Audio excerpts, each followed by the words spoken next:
Why, this figure is right up my Allicon. Oh, shut up. Hello, my baby! Hello, my honey! Hello, my ragtime gal! Sonny, you've kissed my wife! Baby, my heart's on fire! It's taken them a while to get here, but the later waves of Earthrise figures are finally staggering into stores and being delivered from various crooked go-betweens. Among these latecomers is the deluxe figure Quintesson Allicon. The characters have been around since the 1986 movie, serving as guards for the Quintesson Judges. But they never had an action figure, or even names. Only fans of the show called them Allicons. But now it's official. The name stinks. The box shows off the figure and accessories with generic Earthrise art on the side, and both modes displayed on the back. No hint is given at any Earthrise or Siege compatibility, but at least the art on the slanty side looks good. So let's open the box and see if he is wearing any gaiters. Oh, come on, that was clever.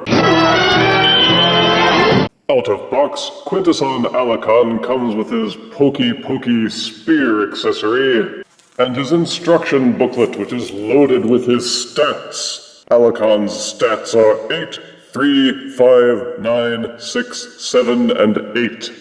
And this is Alicon in his alligator mode. It's not meant to be a completely accurate alligator beast mode, or even a vaguely accurate robotic alligator. This is meant to be a weird alien-esque representation of a robotic alligator, bipedal, with vestigial spiked arms, good for little except being able to hold his spear so he can poke his victims relentlessly. The arms are made of a softer rubber and have no articulation besides a rotation joint at the shoulders.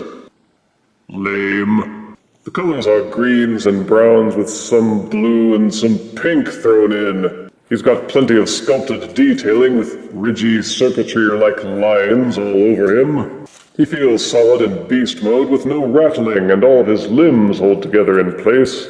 And he does look fearsome, which seems to be his main job. You can plug the spear into either of his limp rubber hands. You can also extract this panel from a slot at the end of the gator tail, and plug that into his other hand as a sword. He's even got a few Battlemaster ports on his arms, legs, and back, so you can plug in Titan Masters, Prime Masters, Micro Masters, and any other loose accessories you have lying around that support a 5mm port. There are a couple of Fire Blast pegs here and there, in case he wants fire, but his overall engineering just doesn't seem all that great. You can tell it's just the robot mode hunched over and turned backwards. I'm reminded of the recent Titan Master Legend-sized Gnaw figure, which did pretty much the same thing. For articulation, Allicon's upper jaw will rotate up and down, and the lower jaw will open and close. He even has double rows of teeth for clampy action. Of course, the fake rubber arms will rotate at the shoulder. There is waist articulation, but the tail kind of gets in the way. The legs will rotate 360 degrees or until they run into something. There is an upper thigh swivel. Each knee will rotate backwards and forwards. And the feet have the patented War for Cybertron style ankle tilt. But as an added bonus, they also seem to have tossed in the ability for the feet to angle forwards and backwards.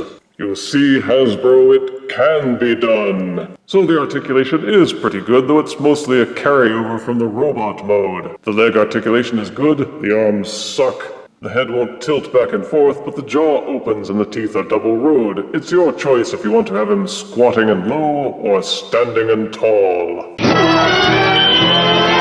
Transforming Alicon to robot mode is as easy as you might imagine it would be. There are some tricky parts, but it's not too difficult. The entire tail section untabs from the back. When transforming to beast mode, take these tabs and these grooves and slide them together. Tilting up the tail section will reveal the robot head. Take this plastic section underneath and fold it out. It will become his loincloth. Tilt it up and out of the way, then give the waist a 180-degree turn, and fold the codpiece back down. You can tell by looking that all you really have to do with the arms is untab them from the sides. and fold them out. The beast arms do nothing but fold down until they are kind of lying across these two arm spikes, making the arm spikes useless. Turning the figure around, you clamp the alligator head to the back. There is a pivot joint here which allows the tail section to be rotated 180 degrees. Then you just kind of collapse these sections together until they cover up and lock into place. And congratulations, Alicon has been transformed.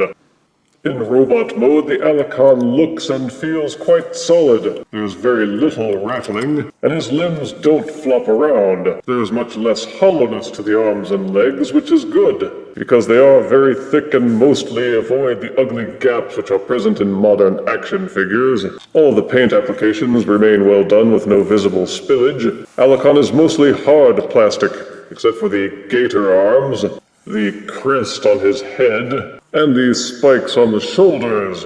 I guess they were scared that kiddies might impale themselves on these spiky bits. But then they threw in this spear, which is all hard plastic. Ow, my eye socket. He looks good from the front. The detailing is top-notch with plenty of spikes and ridgy bits for dimension and depth. And the face just looks awesome, with those angry eyes and Hannibal-style mouth cover. There's some flatness to the chest portion, but the rest of the figure makes up for it with plenty of irregular contours. Alas, the beast arms are just sticking out from the robot arms, a lot like they did with Gnaw and other beast-style figures, and there's just no way to hide them or ignore them. All you can do is try to rotate them in some manner that you may find less obtrusive, knowing full well that your efforts will fail. Turn him around and you'll see a wealth of kibble in the form of his gator tail and head, which are both folded up as unconvincingly as the gator arms. You can still slide this portion of the tail out and equip it to Alicon for his slashy sword accessory. Alicon does not boast as many Battlemaster ports as other figures in the Earthrise line, but if you look him over you will spot a few here and there, as well as occasional Fire Blast pegs, so he can be equipped to make him look as if he's taken a beating while finding more victims for the Quintessons to judge. With patience and with a little bit of force, you can put the spear into his hand so that he can hold it two-handed, which makes for a much more convincing posture. Alicon's head is ball-socketed, so it will rotate and twist any way that you can get it to work within the confines of his neck brace. These football pad shoulders will rotate 360 degrees, and there is another hinge on the inside which allows the arms to splay out. Upper arm swivel is included, and each elbow will bend a little over 45 degrees. This plastic cuff keeps it from rotating too far, but each hand will spin 360 degrees on a mushroom peg. The waist would rotate 360 degrees, except that the tail and the codpiece keep getting in the way. There is a hinge and swivel combo which will allow each thigh to rotate forwards and backwards fully, and splay outwards. Like with the beast mode, there is an upper thigh swivel, bendable knees, tilting ankles, and the foot can rotate forwards and back. So in spite of all the kibble, you can actually get a lot of good poses out of little Alicon. He well looks the part of an enforcing grunt. For size comparison, here is Earthrise Quintesson Allicon next to his boss, Earthrise Voyager Quintesson Judge. Here is Earthrise Deluxe Allicon next to Titan's Return Legends Gnaw. And here is Earthrise Deluxe Alicon next to Titan's Return Deluxe-sized Skull Cruncher. Later, Gator. The Alicon figure is another obscure character from the 1986 movie that they did their level best making into a modern action figure. Fans of the movie will rejoice by mere reason of its existence. Everyone else will wonder what the bleep this thing is. Positives are that Alicon looks fearsome in robot or beast mode. He is covered with spiky-looking armor, and the robot mode especially has a beefy, thuggish look. It's nice and solid, well painted, the colors are sort of screen accurate. He's kind of neat to just fiddle around with. He has Battlemaster compatibility, so you can pair him up with the Quintesson Judge for minutes of fun. Negatives are that for all the care they took, he's still not screen accurate in beast mode. But the animators are largely to blame for that because they didn't factor in 30 years of toy evolution. The beast arms are too stubby, soft, and have no articulation, so they're not much good for spear holding. The way the beast arms are just hanging off the robot arms comes across as lazy. Ditto for how the robot arms just peg in backwards.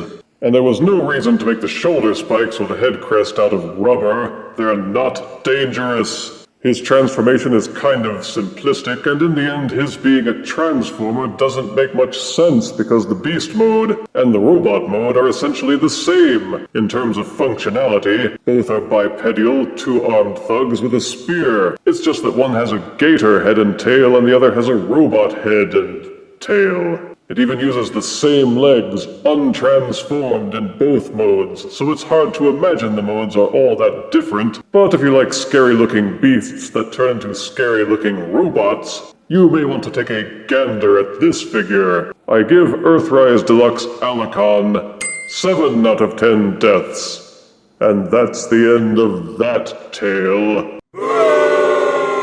If you refuse me, honey, you lose me, then you'll be left alone, oh baby, tell them all, and tell me I'm your own.